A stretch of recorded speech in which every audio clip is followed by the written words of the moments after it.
BBOR Black Box Online Radio, coming to you from West Virginia. BlackBoxNed88 on Instagram for the bonus podcast.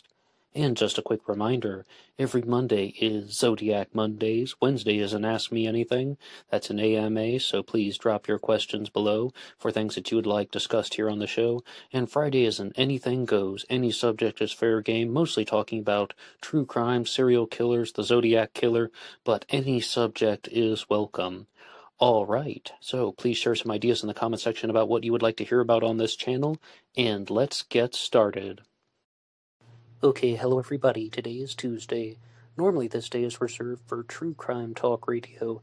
However, I've been doing an ongoing series about the Long Island serial killer available on this channel, Black Box Online Radio, and I wanted to continue with that because even though I have a couple episodes out already, I haven't even scratched the surface with this mystery. It is a very, very big case because not only are there so many victims, but there are so many differences, and then there are so many victims who may be attributed to the Long Island serial killer, or they might just be separate true crime incidents. So there's a lot to uncover, and there's a lot for me to learn and try and comprehend as somewhat of a newcomer to the case. But I would always like to remind you guys that you can download this show for free at LaunchPad 1. That is the user-generated affiliate of Podcast 1. There's a link to that in the description box. You can download the audio, take it on the go as a pure podcast, anywhere and anyhow. LaunchPad 1, under the same name, Black Box Online Radio, but there's a link in the description box. And another great way to support the channel in addition to listening is to visit the Amazon page. You can get a copy of the book Killer on a White Horse by me. It's a murder mystery novel, totally fictional, but that's in the description box too. And of course you can visit the Teespring page, have a look at some of the merchandise t-shirts available. But anyway, let's get back to the Long Island serial killer, because today I'm going to be devoting the majority of this episode talking about the murder of Jessica Taylor, another victim of the LISK. But I would just like to begin with some comments that you guys left about the death of Shannan Gilbert. If you were to read very loosely, very generally about the Long Island serial killer, you will find that a woman named Shannan Gilbert was working as an escort, and she ran away from somebody named Joseph Brewer, as well as her driver Michael Pack, and she ran up and down the streets of this community in Long Island, Oak Beach, near Gilgo Beach, banging on people's houses. She made a 23-minute 911 call, and then she was found dead. Over a year later, her remains were discovered in a marshy area on Long Island. And because of the search for Shannan Gilbert, then they discovered 4 victims who had been murdered and buried in the ground, but they had been placed into burlap sacks. Then the authorities started making more connections. But I said I would get to your comments on the death of Shannan Gilbert. But the first thing I would like to do is actually go back to something on Friday's Suspect List episode, and I will read the segment that has been written out for Peter Hackett. 2 days after Shannan Gilbert's disappearance, Peter Hackett, an Oak Beach resident and neighbor of Joseph Brewer — Joseph Brewer was the man who was paying for Shannan's services that night — phoned Shannan Gilbert's mother, Murray Gilbert. She later recounted that he said he was taking care of Gilbert and that he ran a home for wayward girls. 3 days later, he called Murray Gilbert again, denying that he had any contact with her daughter and that he had called Murray Gilbert at all. Investigators later confirmed through phone records that Peter Hackett had indeed called Murray twice following her daughter's disappearance. The marshy area where Shannan Gilbert's remains were found was near Peter Hackett's backyard, and her personal items and clothing were found directly behind his property in the marsh. Gilbert's family filed a wrongful death suit against Peter Hackett in 2012, in November of that year, claiming that Peter Hackett took Shannan Gilbert into his home that morning and administered drugs to her, facilitating her death. The lawsuit was dismissed because it could not be proven that Hackett had administered drugs or treatment to Gilbert. Alright though, but that's the key detail that I want to zone in on. Remember, Peter Hackett is a doctor. Shannon's at Joseph Brewer's house, and she is acting erratically, and Shannon had bipolar disorder, and her driver, Michael Pack, even said in his deposition that she did not take medication for it because, as an escort, she did not want to gain weight, and she thought that the bipolar medications made her gain weight, but she would actually resort to drugs as a way of coping with it, particularly ecstasy and marijuana, and even alcohol. Now, the comment that I wanted to read was this one here from Tina, who sent this into the Facebook page. Anybody can write the show at BlackBoxOnlineRadio at AOL.com, but you can also get me on Facebook. My personal Facebook is in the description box.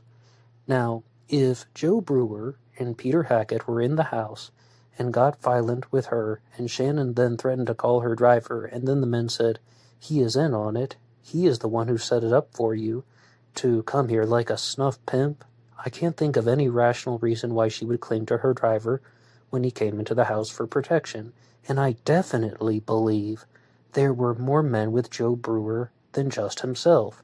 He pleads the fifth when asked if anybody else was there in the deposition. I mean, like, talking about the, Joseph Brewer was in a deposition. He was deposed by the police, and Tina has sent me a copy of that in the PDF. I also responded to Michael Pack's deposition in a previous episode. And I definitely believe there were more men with Joe Brewer than just himself. He pleads the fifth when asked if anybody else was there. He pleads the fifth when specifically asked if Peter Hackett is in his house that night. He only entered the plea for the fifth on questions that were obvious yes and might be incriminating. I mean, he did plead the fifth, though, so we'll give him that. I mean, it seems obvious and obviously yes and incriminating, but I mean, in a court of law, he did not incriminate himself. That is one thing, but I would like to go to the next comment from studio staff who sent this in on the episode, The Long Island Serial Killer Suspect List. And Steph says, "Now the more I read, the more questions I have. I read Shannon's autopsy said, no drowning, no drugs detected, true or not, question mark. If true, how did she die? Sitting in a marsh at 70 degrees doesn't kill you." And yeah, Steph had looked it up previously that the temperature at the time that Shannon was outside should have been 64 degrees and increasing, so sitting in a marsh at 70 degrees doesn't kill you, meaning it would be horribly unlikely that someone would succumb to the elements in those conditions. And a very big thing that you'll read on the internet is that Shannon drowned in the marsh, but he says, I read Shannon's autopsy, no drowning, no drugs detected. The doctor called the mother before the missing announcement and soon after to say that she had been at his house that morning and he'd given her a sedative, and that Shannon gave him her mother's number. If Shannon ran off to the marsh, how did he know this then? Too strange. Then what happened after the sedative, true or not? Then there's the weird cop that goes to sex parties, some in the neighborhood with the doctor, someone gets rough and then flips out over a duffel bag of sex toys and videos. I'm assuming it was his bag. I haven't even gotten to the other victims. And that's a big challenge with the Long Island serial killer mystery. But are you guys noticing one thing? Shannon Gilbert is not a confirmed victim of the Long Island serial killer, so even if there is some foul play involved with Dr. Peter Hackett, and I'm not saying there is because he has never been convicted of this, I mean, that still doesn't answer any questions about the Long Island serial killer. I don't believe Shannon Gilbert was murdered by the Long Island serial killer, and, I mean, listen to what we just said, though. All right, Shannon is at Joseph Brewer's house. She's an escort. He's a client. She starts behaving erratically. She starts possibly having a manic episode. Well, who's he going to call? Joe Schmo? Or is he going to call Dr. Peter Hackett? Or if Dr. Hackett is nearby, I mean, they try to get a doctor. He issues her the sedative. He gives her the sedative. And then she runs off into the marsh. And, like, the sedative doesn't kick in until later. I mean, Shannon's remains were horribly decomposed by the time that they were found, I mean, almost a year after her discovery, so it would be difficult to determine the cause of death, period, but, so I think you can see where I'm going with this. All of these things are kind of lining up, but there apparently was not evidence to arrest Dr. Peter Hackett, and he also had a reputation for inserting himself into, situations. He seemed like not a very credible witness. But you heard all of that, the info there. What do you think? But right now I would like to talk about the death and discovery of Jessica Taylor, who was another victim in the Long Island serial killer mystery. Unlike the Gilgo Four, Jessica Taylor was not only murdered, but her body was dismembered and her remains were scattered, and it took years for the authorities to even locate Jessica Taylor's complete remains. But the first point is that I'll just share this process of learning things the way that I did. And the first article that I went to was from the Long Island Press, and a woman was walking her dog in 2003 off of a utility road just off Housley Manor Road in the Long Island Expressway when she noticed something in the area, and it turned out that it was part of the remains of Jessica Taylor. But Taylor's body was completely found in 2010. Jessica Taylor's skull, hands, and forearm were found in the brush area of Ocean Parkway, along with the bodies of 9 others beginning in December of 2010, with the discovery of the bodies of 4 women who have since been named the Gilgo Four.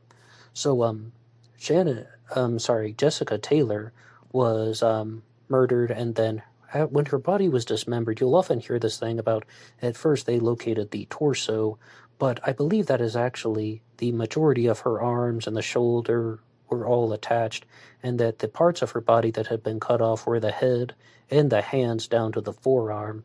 Jessica Taylor also had a very particular tattoo on her body that was mutilated, and it was very badly mutilated, but I mean, in terms of anything to do with disguise, I really don't know if it's the best job, because anybody who had any familiarity with Jessica Taylor would be able to identify that tattoo.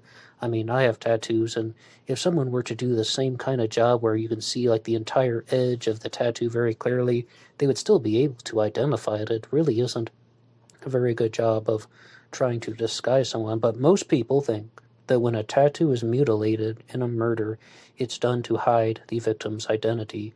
And also, there is this idea out there of cutting off the head and hands because they identify the victims by fingerprints or dental records. Those are the 2 easiest ways to do it. I mean, granted, though, in 2003, DNA would have been a much bigger thing. However, I would like to keep going and share the next website that I looked at when I was trying to read up on the death and disappearance of Jessica Taylor, and it's called JenniferJSlate.com. This is a website that I've never used before. I think that it is a personal blog, so to speak, but there's a post here about the death and discovery of Jessica Taylor. Lately, I've been spending a lot of time looking at the timelines and potential victims of serial killers that have been plaguing Long Island and Manorville over the past few decades, and I wanted to get it all down in writing and plot the locations on a map in one of the recent posts. I promised to do this. I am going to compile a list of the victims, and I'm going to go ahead to the section on Jessica Taylor. The torso, missing the head and hands of Jessica Taylor, age 20, was discovered just off Housley Manor Road in Manorville, not far from where Jane Doe No. 6's torso was found in 2000. She was last seen earlier that month. Her skull, hands, and forearm are discovered in March of 2011 on Gilgo Beach, along with 9 other bodies. It is estimated that she died in mid-July 2003. You know, the last source said that Jessica died in 2010, but we'll keep going. Just one note on that, about how there's a story of Shannon Gilbert and going missing, and then the authorities are looking for her, and they discover the graveyards that are on Gilgo Beach and throughout Long Island. All of that is true, but the authorities began to suspect a serial killer was present well before the disappearance of Shannon Gilbert. And they were even referring to this serial killer as the Manorville Butcher at the time. And it was just a possibility. It was just a theoretical approach. But you might notice one thing. Jessica Taylor was mutilated. Her body was dismembered. Her remains were placed in different places. It took 8 years to locate the entirety of her body. Other victims in the Long Island serial killer mystery were mutilated, and others were not. That is a very big hallmark of a serial killer. And even in this post here, written by Jennifer J. Slate, there's even the possibility discussed it doesn't seem like it's the same person. It doesn't seem like it's the same person who has committed all of these crimes. And I would just like to read that section here. And once again, JenniferJSlate.com. I do agree with the others who say that the Gilgo Beach Four seem like they could have been murdered by a different serial killer. Instead of dismembering those girls and scattering their remains all over Long Island, they were wrapped in burlap and placed in the same vicinity. But couldn't it be possible that the Manorville Butcher, or whatever you want to call him, as I said, that was the name of a theoretical serial killer that they were thinking about before the discovery of the Gilgo Beach Four? Is it possible that the Manorville Butcher grew tired of dismembering and scattering the victims of his bodies around Long Island? After all, the GB4 appeared to be the most recent murders. Perhaps he decided that he didn't need to go through all that effort since he had been killing for over 2 decades and still hadn't been caught. Remember, Joel Rifkin, the serial killer arrested in 1993 for the murders of over a dozen women, said he started out by dismembering his victims but soon moved to dumping whole bodies. It is not unheard of for a killer to evolve as he learns ways to skillfully dispose of victims. Okay, and big thank you to Jennifer J. Slate. However, I would just want to throw in this interjection. Multiple killers may sometimes seem like a brilliant answer, but multiple killers can also be a cop-out. And I didn't want to just be like, oh, well, it's a multiple killers theory, because I've said that in the Zodiac Killer mystery. I was curious about a multiple killers theory. I've said that in the Jack the Ripper mystery, that I was curious about multiple killers, where you just look at the differences in the crimes that have been committed, and just your first instinct is like, oh, well, there had to have been more than one person who committed these crimes because they are different. But because we've talked about the Zodiac Killer so much on this channel, well, what's the easiest rebuttal? Someone changed their behavior. People don't have to commit the crimes the same way all the time. And it is true that many serial killers are pattern-based, and they are committing these crimes because they learned how to do it. They did it once, they got away with it. They did it a second time. They improved their methods. They found something that worked, so they keep using the same method over and over again. I also had an original opinion that I haven't read anywhere else, actually, talking about the changes in the disposal of the bodies of the Long Island serial killer. And I mean, this is an 8-year time frame from when Jessica Taylor went missing, was dismembered after she was murdered, and the discovery of the Gilgo Four. They were the most recent ones in that we're discussing right now. Of course, there could always be other victims. Is it possible that this 8-year time frame is very significant, even if there are victims prior to 2010? But it could be that if there is a single perpetrator, he was getting older, and he was getting just like less energy, less agility, less of a drive to do something, which, I mean, I've never dismembered a body or anything, absolutely not, but I would imagine there would be an enormous amount of labor involved in that. And when you hear about other serial killers like Stephen Marshall, the Jigsaw Killer, and talking about, like, learning how to dismember bodies and so on, it seems like it's a painstaking, grueling process, and Jennifer J. Slate really might be onto something, that it could be the same killer. He just found a more effective way of disposing of the bodies. But here's another point. In contrast, I'm just playing the different sides of the issue. I'm just trying to explore the ideas. I'm not taking a hard stance. This is what I think happened. In contrast, what about all these differences? There are also unconfirmed victims of the Long Island serial killer. Peaches Jane Doe, Cherries Jane Doe. Why do they call them these nicknames? Because they have tattoos that were on their body. Like Peaches Jane Doe had a tattoo of a peach. Cherries Jane Doe had a tattoo of cherries. Well, their tattoos weren't mutilated, but Jessica Taylor's was. Is that something that a serial killer would be consistent about? Again, no rule book on being a serial killer, but a very big inconsistency. Now, I would really just love your response to that challenge question. What do you think about the Long Island serial killer is going up in age, so he no longer has the energy, passion, desire, or even awareness, aptitude, stamina to do something like dismember a body? But I have to tell you, this whole thing about just separating someone's forearms and skull and then dropping the torso at one place and then the hands and torso at another place. That is an absolutely ridiculous way to dispose of human remains. I mean, it took them years to find Jessica Taylor's skull and hands. That is true, but they found her in the long run. I mean, it just seems like you're asking for trouble, like in that sense, or you're almost making an enormous amount of criminal effort for something that is still going to lead to a high possibility of getting caught. It would seem like the method of burial is less likely to attract anybody, because think about what happened. A woman's out walking her dog, and she discovered the remains of Jessica Taylor. I mean, absolutely, that was bound to happen. So you really have to wonder if this is the same thought process from the same killer. Now, I would like to go over to an article from the New York Times, which was talking about some of the early reporting coverage, and this was written by Joseph Goldstein. But it's published in 2011, but it covers a lot of the surrounding events. Long Island residents are already grappling with the notion that a serial killer has been dumping bodies in their midst, and got more disturbing news on Monday. A second serial killer may have been at work. Since April, law enforcement authorities have been trying to determine if 4 sets of human remains discovered in the thick beachfront bush on Jones Beach Island in Suffolk County were also the work of one killer believed responsible for the deaths of 4 prostitutes, whose remains were found nearby in December close to Gilgo Beach. But county officials said Monday that the killings involving 2 of the more recently discovered victims, while unconnected to the first 4 bodies, appear to be related to each other. I have one quick interjection. Law enforcement will always hold back. The authorities are always holding back info. They know things that we don't. There's privileged information and so on. The officials said one of the recent bodies had been identified belonging to Jessica Taylor, 20 years old, who had worked as a prostitute in Washington and briefly in New York before disappearing in 2003.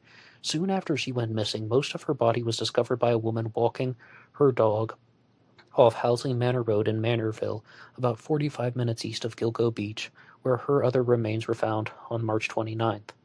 And March 29th of 2011, that is. There was about an 8-year gap in between Jessica Taylor's discovery. He said one of the victims was most likely an Asian male in his late teens or early 20s, and he died a violent death. But the circumstances appear to be different from those of the others, said a government official. The 8th body belonged to a toddler, likely a girl. Her body was found wrapped in a blanket with no obvious signs of trauma. While the toddler was only 250 feet away from Jane Doe number 6, there is no indication so far that they are connected. And, no, the toddler was not the child of Jane Doe number 6. It does not make sense that a person would go to such great lengths to prevent Jane Doe number 6 from being identified, then lay the body of a related toddler so close by. There is no evidence at all that that the child was attempted to have been concealed. So that goes on for a while to talk about the case of Jane Doe number 6, and we'll have to do that in a future episode. And I would also like to say that Tim Stelloh, Stelloh, was also a contributing reporter for that one. I think you can get the idea that they're trying to point out that there could be similarities, but the inconsistencies in all of these crimes are very, very different. And it's not only dismembered and mutilated versus buried in the ground. It's also some victims are very close together and others are spread far apart. Very inconsistent activity. And now I would like to cite a different source. This one is called murderinc.wordpress.com. I mean, it's referred to as Murder Incorporated is the full title, but murderinc.wordpress.com. This source compiled a very large set of articles that some of the early news coverage about the murder of Jessica Taylor. First, I would like to point out that Jessica Taylor was born on June 17th, 1983. She was 20 years old, so to the best of our knowledge, around the time of her death. She was reported missing from Brooklyn, New York. She was last seen in Manhattan, New York on July 21st, 2003, and that seems to be a discrepancy which isn't super relevant to the Long Island serial killer mystery, except for the fact that this would be much more relevant for the local authorities to determine where Jessica Taylor was, because she was reported to have been in Manhattan. However, the last known sighting of her is in Manhattan, yet she was reported missing from Brooklyn, let's just have a read here. Jessica Taylor was murdered by the Long Island serial killer in July of 2003. Her pimp was named Khalil White, and he lived in Brooklyn. So I would like to go to one of these early news articles that came out. A woman whose dismembered body was found on Long Island last summer was identified by the police yesterday as a New York City prostitute. The identity of Jessica Taylor, age 20, was determined through DNA. Her body was found on July 26 near Halsey Manor Road in Manorville. She had been missing for several days, according to police. No arrests have been made, and police are continuing to investigate her death. Well, I mean, Jessica's remains were, as I said, they were first discovered in 2003, and then it wasn't until 8 years later that the full set of her remains and the identity has all taken place. Now, mutilation failed to hide body's ID. This is the next article written by Richard Weir. As I said, they have numerous ones compiled here on murderinc.wordpress.com. Whoever murdered Jessica Taylor went to great lengths to hide her identity, sawing off her hands and head and trying to slice a tattoo off her back. But the killer was not thorough enough. An investigation determined that the 20-year-old's name, and now investigators determined the 20-year-old's name, and now police hope that they will find a suspect. The woman's naked and mutilated body was found dumped on a plastic sheet along Halsey Manor Road near the Long Island Expressway in Manorville. The killer had repeatedly cut the tattoo until you could not recognize it. I absolutely disagree with that. I mean, this person's going through a very extensive amount of work to mutilate the body, and you almost have to expect, is this person just mutilating her out of rage even? I mean, I don't see how this could hide her identity, or it's not even a good job at hiding her identity. You're going to do all that work and then just discard her remains in plain sight? I mean, do you see where I'm going with this? This person is putting in so much effort to tear her body to pieces, then just casually dumps them in one place. And if it's about hiding the head and the hands so they can't identify her through fingerprints and dental records, yet they're going to discard her skull and forearms and her hands in just another easy-to-locate area. It makes no sense at all. It's almost like the person who committed the murder of Jessica Taylor is getting off more on the mutilations. And I do insist that anybody who had any familiarity with her, who had seen that tattoo, would be able to recognize that tattoo because it's not completely removed. I mean, I think that that is rather obvious. We had the medical examiner push the skin together and realign it. What we came up with was a red heart and an angel's wing. As I said, though, the angel's wing has never been completely mutilated. Scrawled across the white wings was Pete's Angel, or at least that's what it appears to be.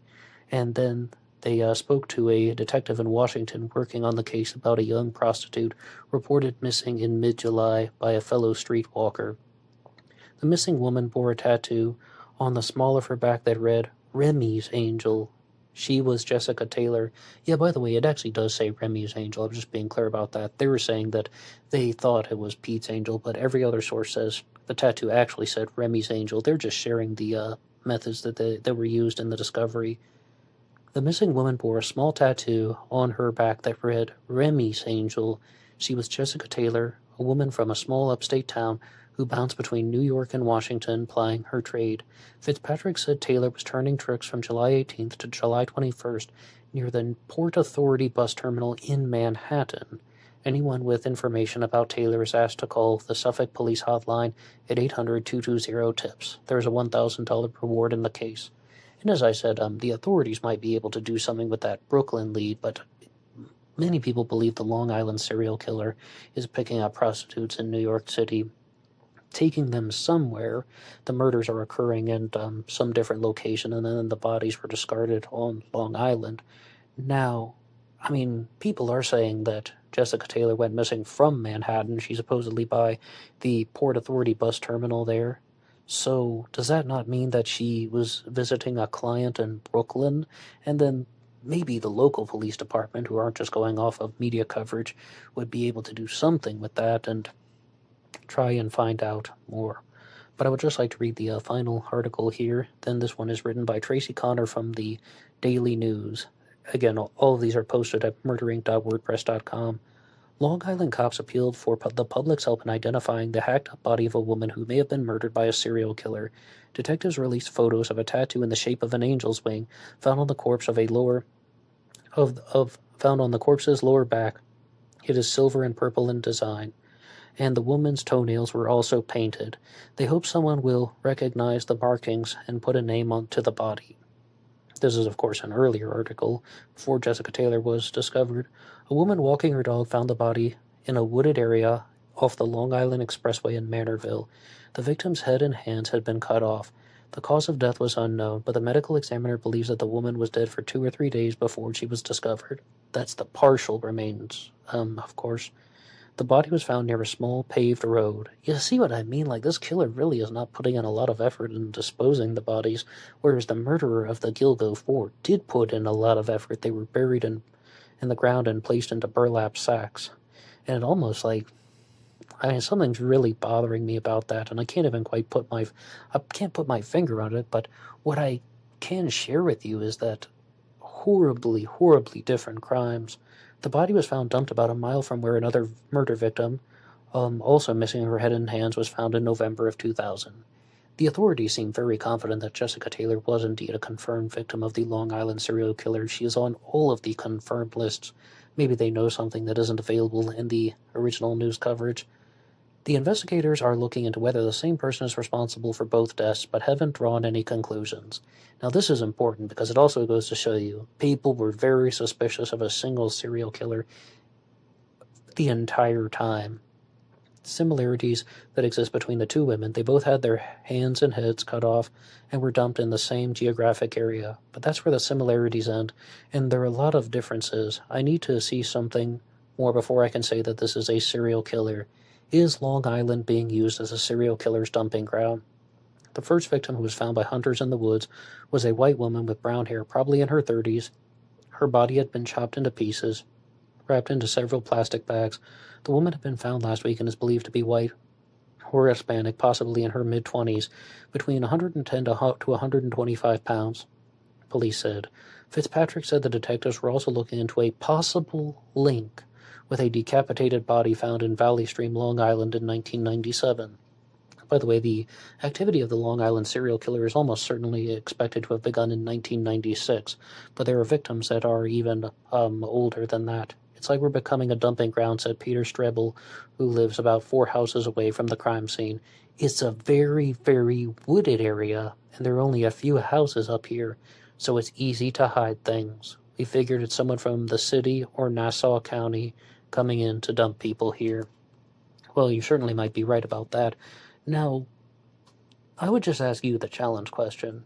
Do these differences between the Gilgo 4 and the methods of disposal, does that not suggest different killers? Or is it just what we've already laid out, that it could be someone changed their method because it was more convenient, they realized that they weren't getting caught, or that even though the bodies were being discovered, they weren't identified? I mean, you almost think it would happen in reverse, that a killer would dismember the bodies, bury them in the ground, so then they wouldn't be located.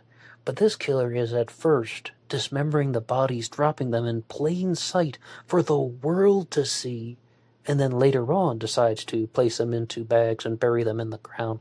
Makes no sense to me at all, but, I mean, I'm really uncertain, and I will say it again. Just because it appears to be multiple killers does not mean with certainty that these are multiple killers. But, Jessica Taylor was a person, so at this time, can I just say, rest in peace to her. And I hope one day that there will be closure that is brought to this case, and that if her murderer is still alive, that he will be brought to justice. But I would like to leave you guys with one other thing. There was that comment at the beginning that Tina had written out, almost how someone's acting as a snuff pimp. One theory in the Long Island serial killer mystery is that these crimes are being committed by a group of people because it's some type of murderous group. I'm tempted to say thrill kill club, and I will, only because I can't think of a better way to describe it, but there are multiple people, and they are in on this, like how Tina described Michael Pack as a snuff pimp, a man who is locating women for these other men so that they can murder her. the most excessive form of power tripping, so that's why there could be evidence left behind from, someone who's linking the crime scenes together. But then, there's also going to be a very different hallmark left behind from multiple killers, very different activity coming on from multiple perpetrators, but there still would be one organized group. I mean, it's possible, but anything's possible, I suppose. What do you think about the Long Island serial killer and the murder of Jessica Taylor? One more time, rest in peace to her, and big thank you to murderinc.wordpress.com, the New York Daily News, the New York Times, Long Island Press, and JenniferJSlate.com. Thank you to all of these sources here, and everyone who left comments on the previous Long Island serial killer episodes. By the way, there will be a regularly scheduled AMA tomorrow, and to the people who have been following the Disappearance of Donna Lass series, I will also do an episode about Donna Lass on Thursday, and that's going to be continuing regularly from now on. And one more time, you can rate the show at BlackBoxOnlineRadio at AOL.com. You can also get me on Facebook. My personal Facebook is in the description box, or BlackBoxOnlineRadio on Facebook. And you can even get me on Instagram at BlackBoxNed88. And I will see you over there on Instagram for the bonus podcast. Until next time.